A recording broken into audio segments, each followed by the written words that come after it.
Assalamualaikum warahmatullahi wabarakatuh. Kembali lagi di channel tempat belajar dan berbagi. Di video sebelumnya telah kita buat sumber data dan formatnya juga begitu sebagai rujukan untuk penggunaan form pembayaran SPP ini.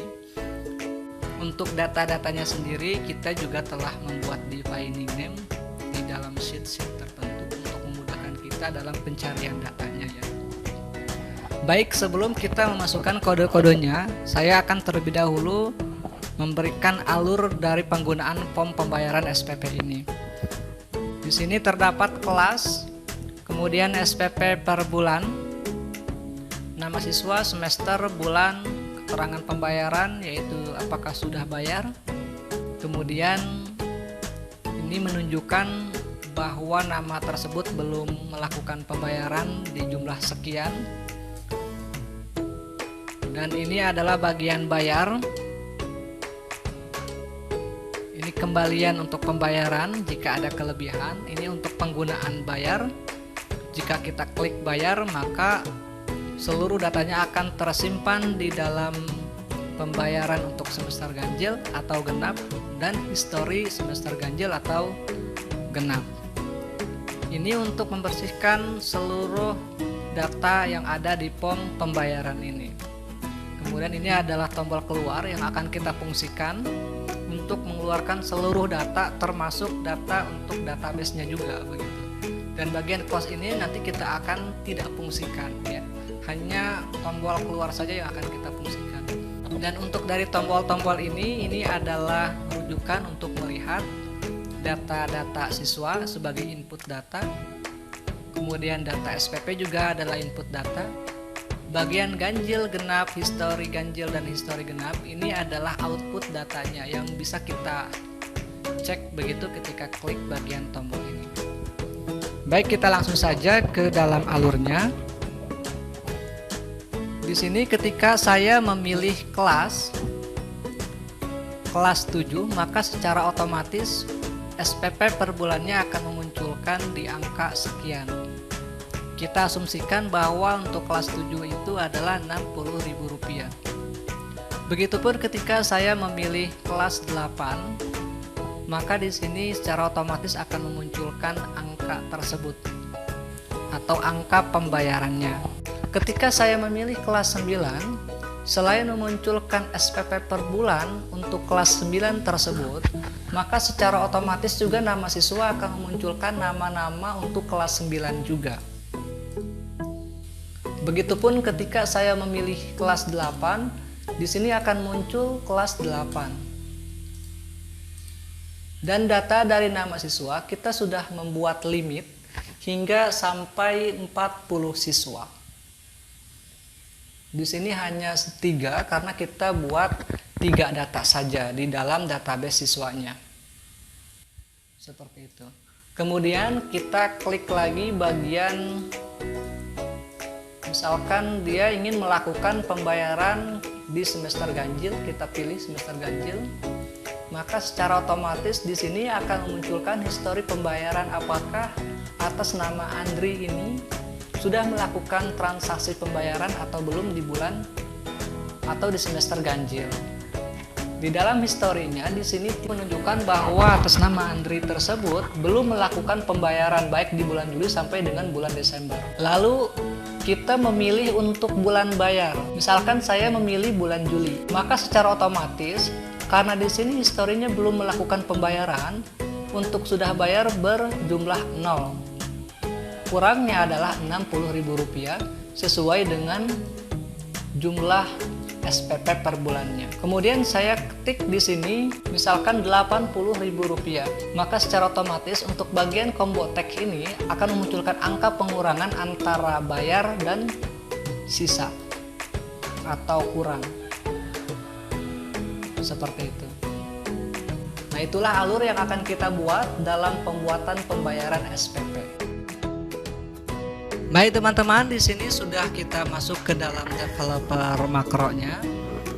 Kalau kita perhatikan bahwa untuk penggunaan combo box kelas ini Di sini sudah saya ganti sesuai dengan nama tersebut agar memudahkan kita dalam melakukan eksekusi untuk fungsikan combo box ini ya. Seperti untuk combo box ini saya telah mengganti namanya menjadi com kelas. Selanjutnya untuk dari nama siswa saya telah mengganti menjadi com nama, dan seterusnya hingga com semester, com bulan bayar, dan ini adalah tag.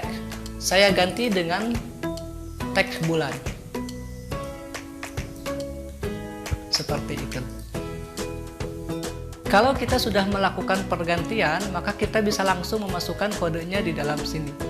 Nah, ini untuk memudahkan kita bahwa eksekusi kita sudah berada di dalam private sub kelas ya. Baik, kalau begitu kita akan masukkan saja kode-kodenya. Pertama kita akan perintahkan untuk bagian nama. Kita bisa ganti dengan nama sesuai dengan keinginan kita sebagai string ya. Kemudian kita juga perintahkan untuk nama yang kedua sebagai string, dan untuk nama kelas 3 juga sebagai string. Kemudian untuk karakter i kita akan perintahkan sebagai integer, dan karakter x kita akan perintahkan juga sebagai integer atau bilangan bulat. Kelas adalah combo box kelas ya. Ini berbentuk tag. Jangan lupa untuk nama combo box-nya juga kita ganti ya sesuai dengan perubahan nama yang kita ubah tersebut. Dan untuk com nama dalam keadaan kosong. Untuk datanya sendiri, untuk karakter ini kita inginkan 1 sampai dengan 1000 data. Bersama dengan com nama, kita akan memunculkan combo box nama, begitu. Kita ambil datanya untuk karakter nama kelas 2 itu adalah sheet 8 dari data siswa.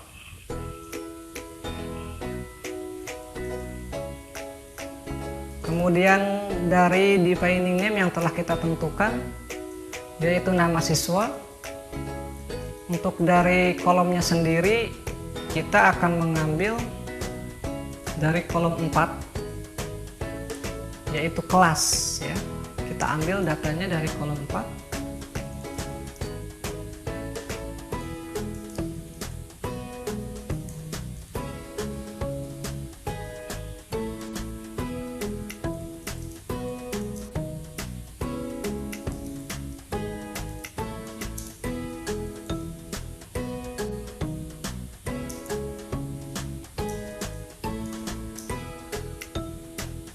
Baik, untuk dari kelas ini atau dari nama kelas 2 ini kita ingin memasukkan data dari sheet 8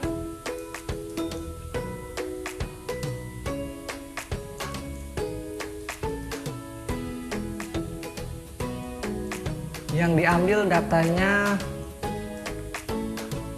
dari data nama siswa. Kolomnya sendiri yaitu kolom kedua, hanya kolom kedua.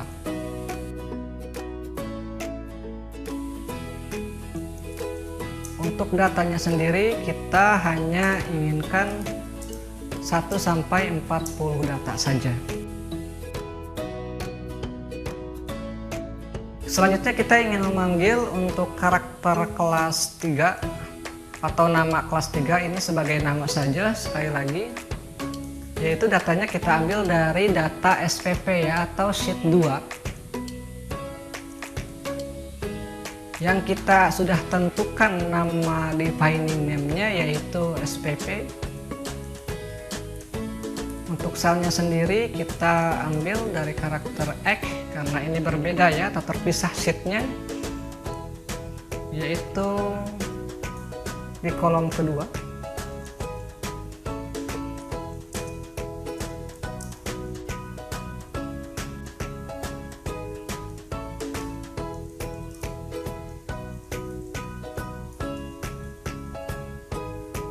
Selanjutnya kita ingin memanggil untuk text box bulan dengan nama teks bulan. Datanya sendiri kita ambil dari sheet 2.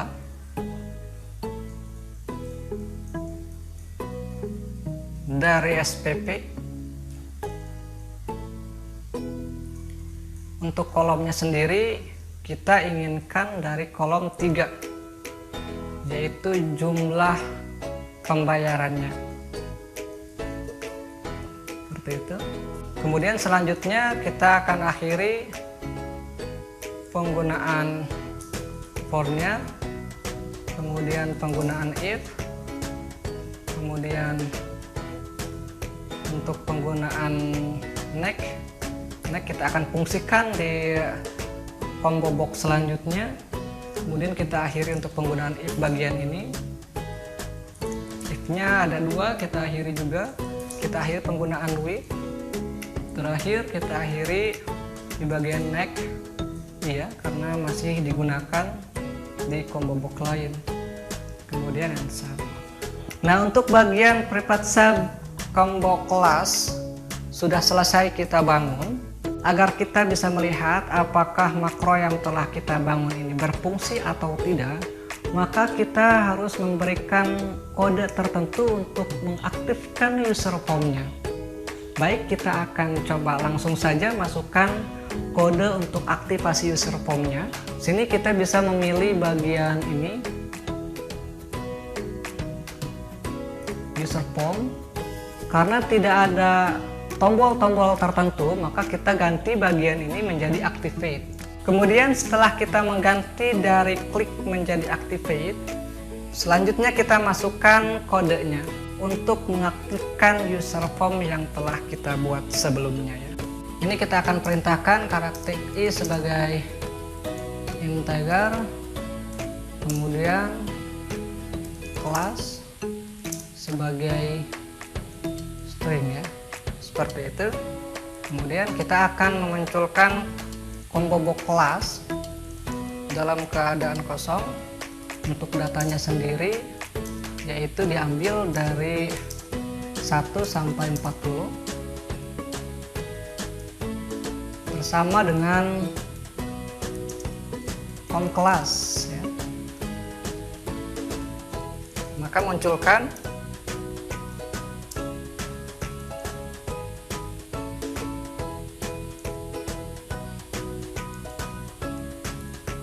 data dari defining MSPP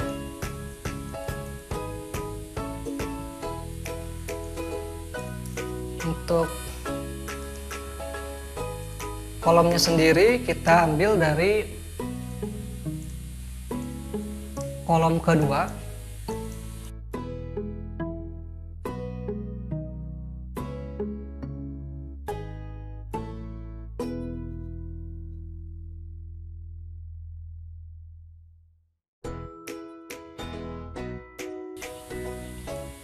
Datanya dari add item tambahkan, kemudian kita tambahkan kelas ya.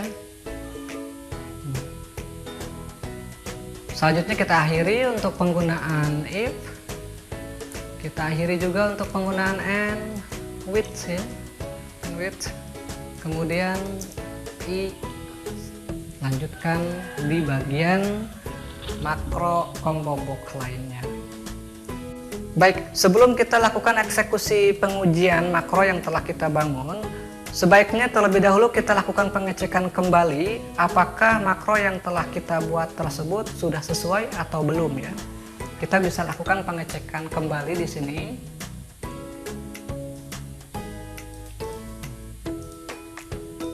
Baik, di dalam private sub untuk combo class, karena ini bentuknya adalah combo box ya, bisa kita ganti dengan menggunakan klik ya di sini.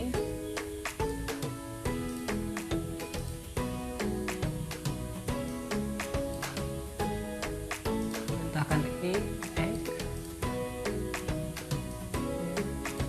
Oke, baik ya, untuk bagian karakter i ini berarti kita ganti dengan karakter X.